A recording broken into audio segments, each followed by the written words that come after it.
Here we are going to learn how to calculate the area of a triangle using the sine formula.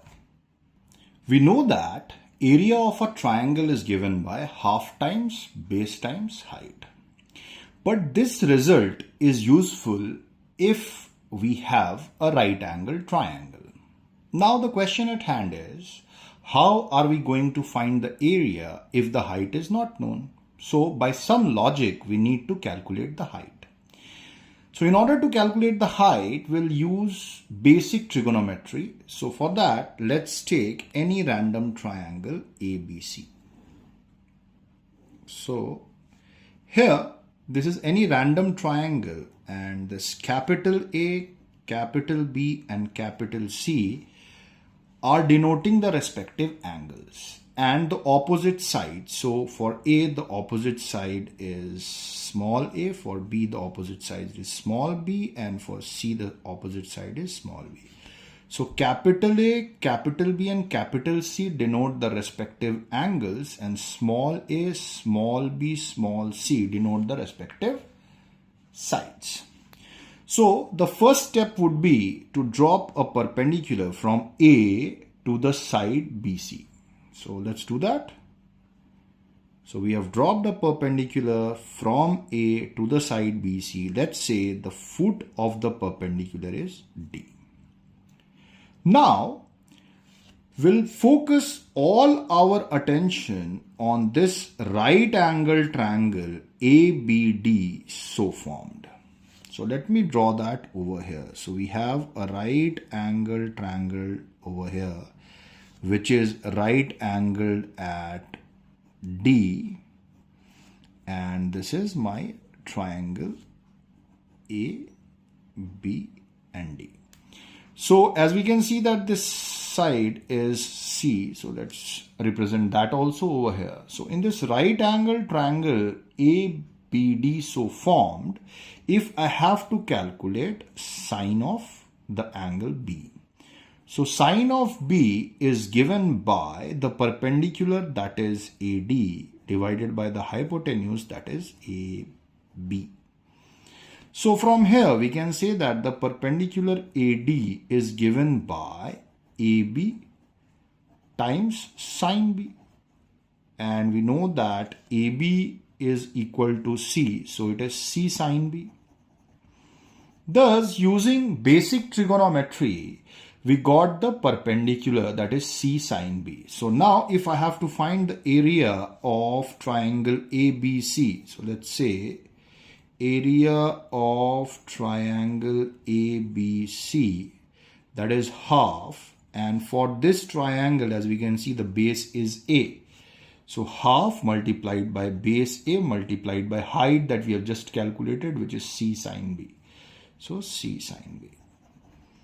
So let us conclude this result. So it becomes half AC sine B. We need to delve a bit deeper into this result. So if we are seeing the angle B, A and C are included sides. So if we try to generalize this result, so basically if we have to calculate the area of the triangle, I pick any specific angle and correlate it with the respective sides and take half of that, as we see over here. So for this ABC, the angle, if the angle is B, the included sides are AC. So half of AC multiplied by sine of the angle B. So it means we can also find the area using, let's say, the angle A. So we can say for angle A. So included sides for this angle A are B and C.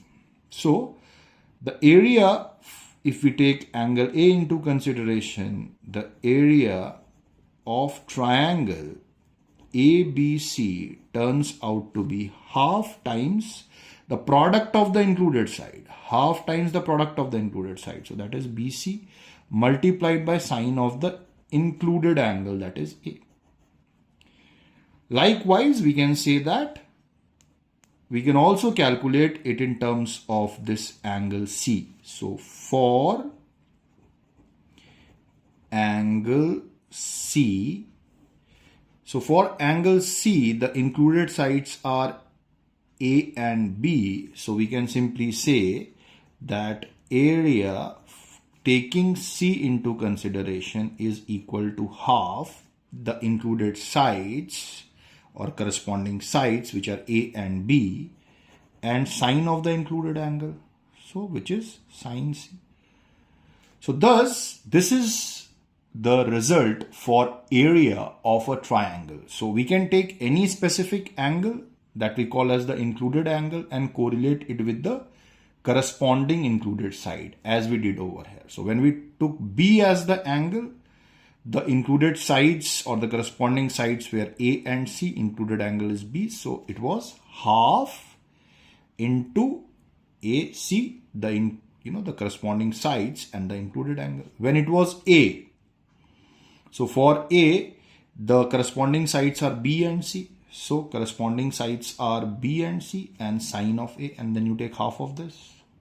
And similarly, when you take C, the sides are A and B and sine of the angle, respective angle, that is C, and half of that. Okay, so we can simply say that area of a triangle can be thought in terms of half multiplied by product of corresponding sides, product of corresponding sides multiplied by sine of included angle.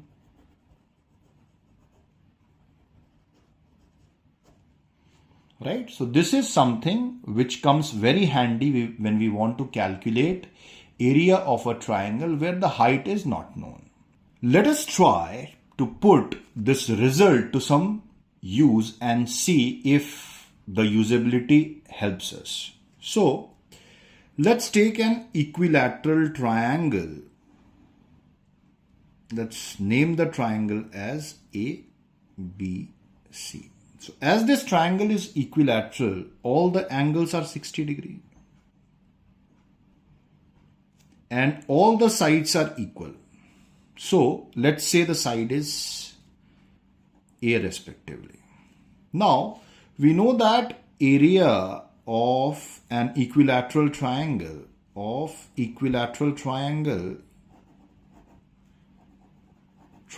that is given by root under 3 upon 4 times A square, that is side square. So let us now try to interpret whether we can derive the result for an equilateral triangle using the sine formula that we have just learned. So let's do it.